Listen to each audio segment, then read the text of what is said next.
You are listening to I Am Refocused Radio with your host, Shamaya Reed. This show is designed to inspire you to live your purpose and regain your focus. And now, here's your host, Shamaya Reed. Hey, welcome to I Am Refocused Radio. We are here once again, and today we have a special guest, Miss Emily Anderson, and I want to welcome her to the show because we're going to be talking about her music. I mean, she's doing great things. She has a recent project that was on Miller Lite commercial. You know, she got a little placement going on here and there. So first and foremost, I would like to welcome Emily to the show and say, how you doing? Thanks so much for having me. It's a delight to be here. So tell the audience a little bit about yourself, because the song I was talking about, the placement you got was Gold. That one was used in Miller Lite commercial recently. And let's learn a little bit about Emily, man. Tell the audience a little bit about yourself. Yeah, so I'm an indie singer-songwriter. I'm originally from Fairbanks, Alaska, currently residing in Los Angeles. My partner and I decided to make the plunge and drive just a couple thousand miles to just LA. Yeah, just a real quick trip. But we love it here, and it's been really great. And so I've been doing music full time for 3, almost 4 years now, which is crazy. I feel very fortunate and lucky to be able to do this as my job. How surreal. So the one of the more recent songs that I released is Gold, which is the one that you mentioned. And, you know, it's so funny because that song was written out of such a place of like grief and healing. And I would have never in a million years guessed that it would end up in a Miller Lite ad. But, you know, here we are, and I'm extremely grateful for that. And it was almost a year ago to the day when I heard about the placement, and they were doing a campaign to help bartenders and restaurant workers who were out of work because everything had to shut down because of the pandemic. And so it was really, it was a crazy time for all of us and a really difficult time, but it felt good that a song that I wrote could be utilized in a way that was trying to be the solution. So I still feel just so grateful, and like it's a very surreal feeling. And that's a great accomplishment. I mean, so many artists out there, that's like one of their bucket lists, right? You want these song placements to start coming through. I mean, that's the whole point, you making this your career. You want all these great things to happen. When that happened for you, like, were you shocked? Were you expecting this to happen? Or what was going through your mind when this happened? I was very shocked. There was lots of screaming and, you know, jumping up and down that was happening. Like I said, like there's no way that I ever would have guessed that song would end up it like in my first placement too. I feel like it's kind of unheard of that like your first placement is an ad, like an ad campaign. So I just feel like the stars aligned multiple times in order for that to happen. And I'm so excited for the future and like the relationships and the co-writes and all those collaborations that I've gotten to do because of that placement and because of the amazing people at Catch the Moon Music who were the ones who got me that placement. So that's the most priceless thing ever, is that community and just being able to connect with other writers and producers and artists who are really awesome humans. And once again, if you're just now tuning in, I Am Refocused Radio, we are talking to special guest Emily Anderson, currently talking about her placement with Miller Lite, and that song was Gold. But the cool thing is you also have a song called Hugs, and that song it's a fairly recent song too. So tell us about that project and what is the background story of that? Yeah, so Hugs is a song that I wrote while I was quarantining in my parents' basement in Alaska. And it's one of those songs that's just like, it felt like I had very little to do with writing it. I felt like I was just like writing it down. It was one of those just like miracle songs that just happens. So I wrote it. I felt like I have to release this. Like, this is just very honest and very like timely. The chorus is, I can't wait to hug all my friends again. And it was written, in complete isolation, and we've all been experiencing such isolation and like loneliness and nostalgia, but also I felt hopeful still. And like, I am still hopeful. And like, I feel like the song reflects that nostalgia and isolation, but it's still fun and hopeful and optimistic. And that's what's up, because that's something that we all can take right now. I mean, it's not enough of that can spread around the whole world, because with, like you just touched on moments ago, with all the stuff that is going on, this is a perfect song to get people's minds off of the craziness in the world. When you are doing music, what is some of the process as far as the steps as you are creating these projects? Yeah. So as far as the writing process goes, I just heard a quote recently that was from an artist that I admire. And it was, you don't learn how to write songs, you just learn how to write the song that you're writing. And I think that's so key to almost any artistic endeavor. You can build those habits and you can write every day and really be a disciplined artist. But still, no matter what, like every project is going to be different and every song is going to be different, and it's going to be a different journey of discovery. And that's why it's fun, because you never really know. So that's how I look at my songwriting process. As for the other stuff, like the visuals and all the behind the scenes, like logistical things that go into releasing music, this one was really fun because I've always wanted to collaborate with this artist. Her name is Kat Bang. She's hysterical. She's like one of the funniest people I've ever met. And her art is just it's so good. Like we have some pieces just hanging up in our house. And I've been a fan of her work for so long, and I've always wanted to collaborate with her. And this is like the perfect song for her sensibility and like her sense of humor.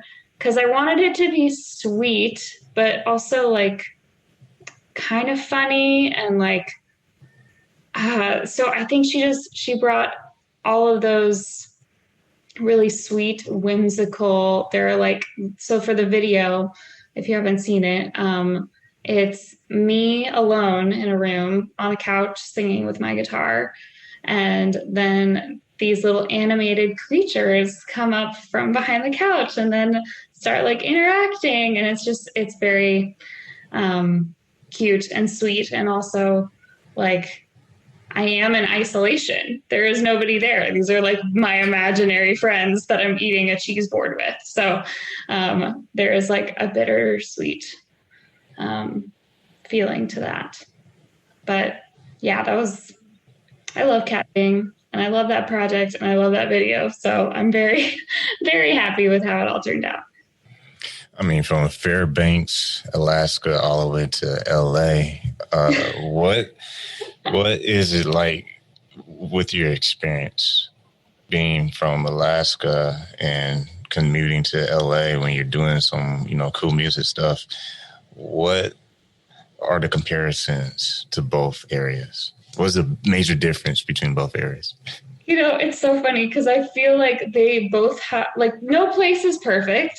Surprise. But I think that both of these places have like the exact opposite problems. So like Alaska can be really isolating, and kind of the winters are long and dark, and I feel like LA can be a little overstimulating, and like there are so many humans and the traffic is horrible. Yeah. But so both of them, but like LA, I love the people here. I love the community that is like the music community here is great. And same in Alaska. Like I grew up in a really nurturing, amazing arts community, which was so empowering. And like, I don't think that I would be the artist that I am today if I didn't have that really nurturing, like, sense of community there. So I love Alaska. I love my hometown. I could talk about it all day, and I tell everyone, come visit. I will be your tour guide. I will give you the list of things to do. Well, you know what? Let's dive right into that, because once again, this is I Am Refocused Radio. We're talking to Emily Anderson. Go to her website, EmilyAndersonAK.com. So yeah, let's dive right into that. So your hometown is Alaska. What is your typical day like in Alaska? Because you said it's very like, opposite of LA. So many people in LA, and then Alaska is like, is it crickets? What is it like your typical day? Yeah, we don't have crickets. It's too cold. We got lots of mosquitoes. We got those covered.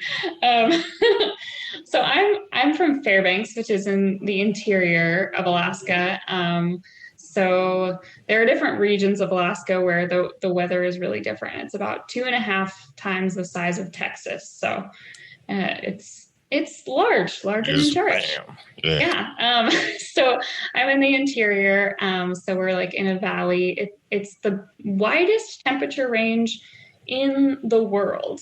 So like I've seen -60 in my lifetime.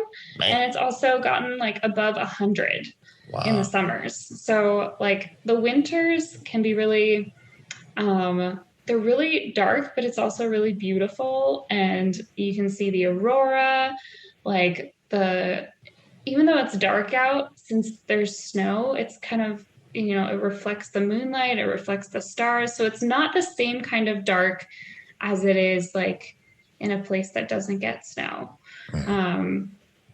And yeah, in the summer, like it's the opposite. So the sun doesn't really go down. So you can like be gardening at 2 a.m. You can like just go for a float down the river, then go get some burgers, like maybe go out to the hot springs. It's really fun to go to the hot springs in the winter though, because then you can like get your hair wet and then freeze it in really fun, kooky hairstyles. So highly recommend if you go in the winter, go to the hot springs and go to the ice park, because we also have an ice park where it's literally like for the kids, there's like a playground made out of ice.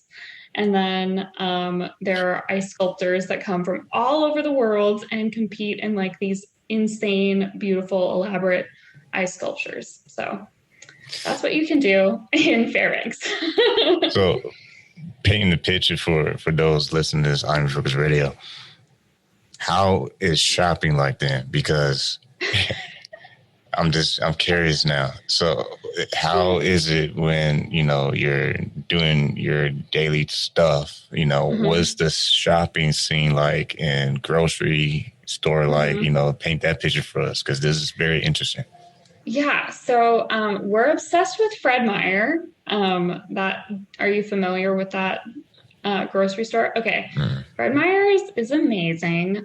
It's where you can get some new tires. You can get your plants there. You can get all your groceries. You could get a wedding ring, like everything. You can get everything there. And so we have, it's actually a couple that owns, one of them runs Fred Meyer's East, and then the other one runs Fred Meyer's West. And that's literally how I like tell my east and west in Fairbanks is like where I am in relation to the Fred Meyers. Yeah, so that's like a happening place in Fairbanks is the Fred Meyers. I would like go on dates to Fred Meyers. That was like our thing. We would go like test all the couches in the furniture section and like get an iced tea. Yeah. So as long as it's not all ice, right? It's happening. That's funny. Now we're also obsessed with ice cream. That's the other thing is Alaska really? Consumes the highest amount of ice cream per capita.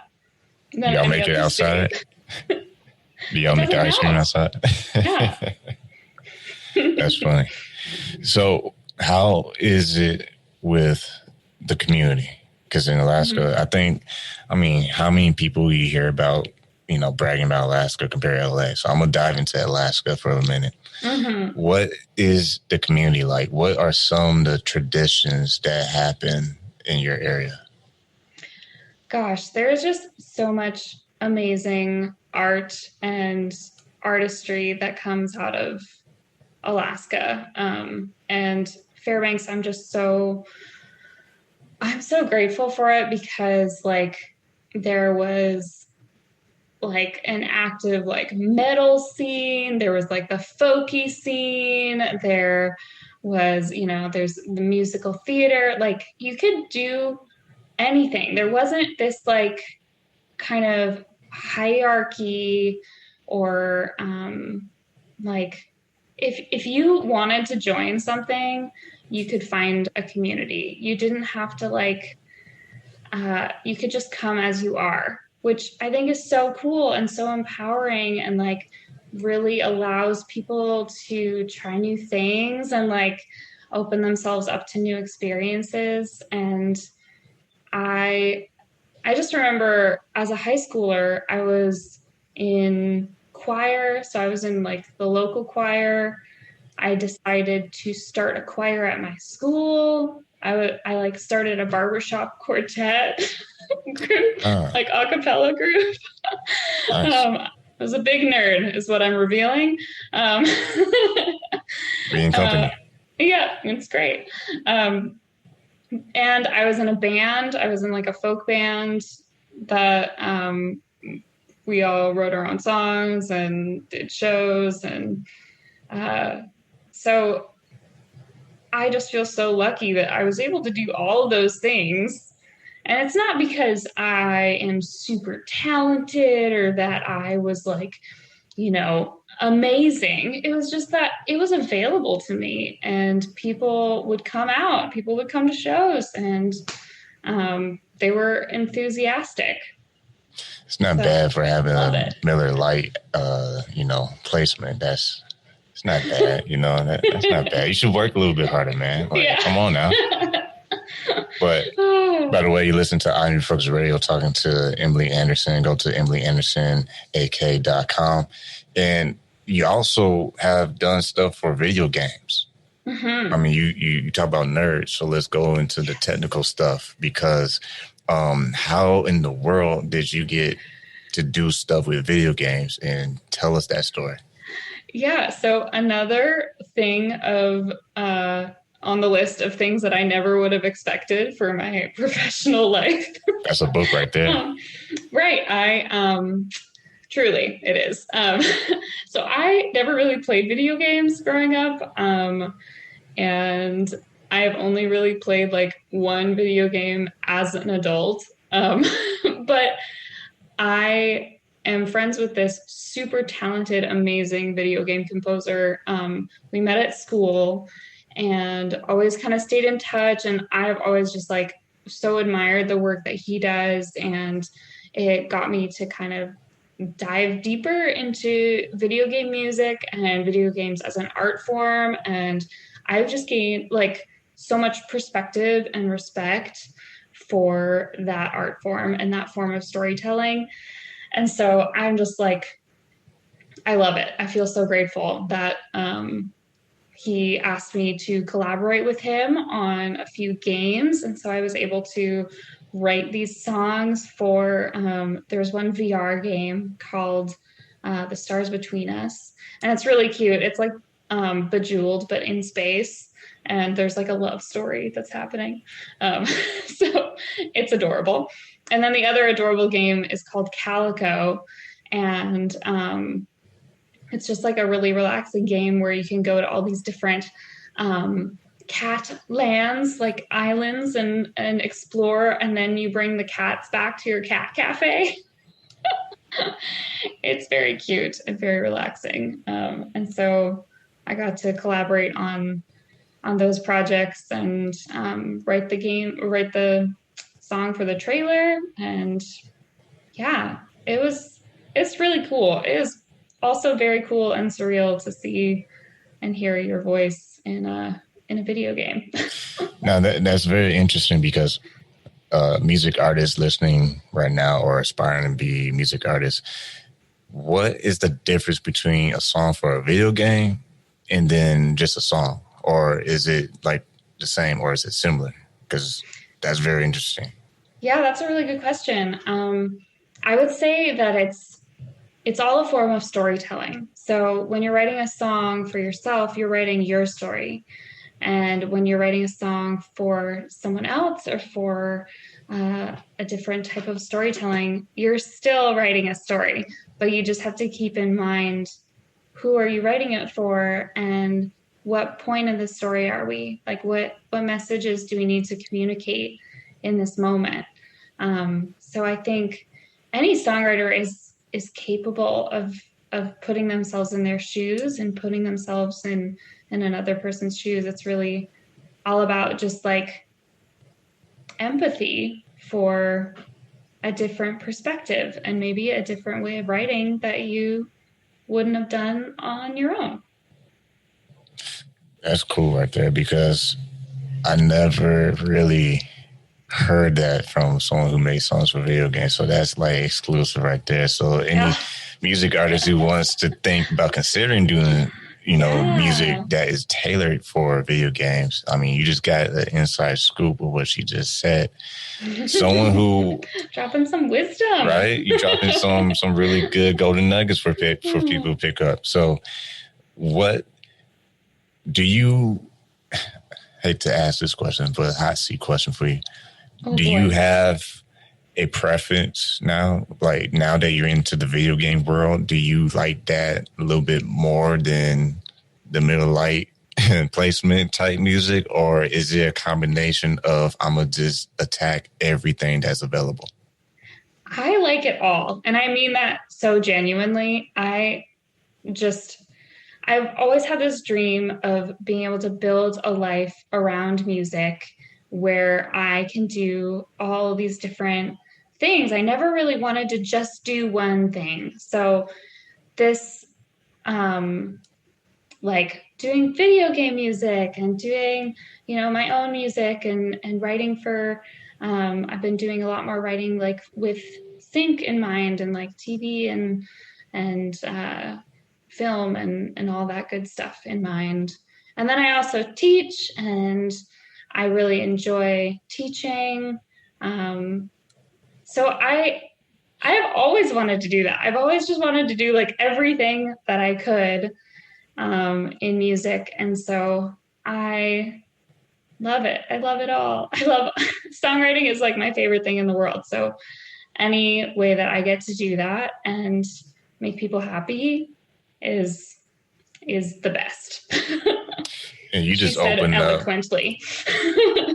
You just opened up like a couple topics that can take another 10 hours to talk about. But if you just join us, you listen to I Am Refocused Radio, talking to Emily Anderson, and you touched on TV syncing and all that good stuff, because, man, that's a hot topic. I mean, I don't know if you see an ad on Instagram, but here lately it feels like every ad is how to get your stuff synced and licensed and all this stuff. You got all these gurus and all that stuff.